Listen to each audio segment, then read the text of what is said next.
বিনিময়ে বাংলাদেশের মানুষ বিগত জুলাই বিপ্লবের মাধ্যমে ৫ই আগস্ট তথা ৩৬শে বিপ্লব যে ঐতিহাসিক বিজয় অর্জন করেছিল, বাংলাদেশের মানুষের মুখের উপর জগদ্দল পাথরের মতো চেপে বসা যুগের নব্য ফেরাও লেডি ফেরাও স্বৈরাচারী জালিম শেখ হাসিনা সরকারকে উৎখাত করার মধ্য দিয়ে বাংলাদেশের মানুষের জন্য মুক্ত বাতাসে নিঃশ্বাস গ্রহণ করার এক পরিবেশ তৈরি করে দিয়েছে মহান আল্লাহ।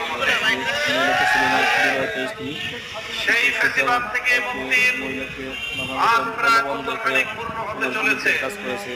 এদেশের মানুষের মনের জুলুম, অত্যাচার, অন্যায় এবং অবিচারের দীর্ঘ এক বন্ধন, যেটা আপনারা সবাই দেখছেন, অনেক রক্ত, আপনারা কমেন্টে জানাবেন। অনেক জীবন, অনেক শাহাদাতের বিনিময়ে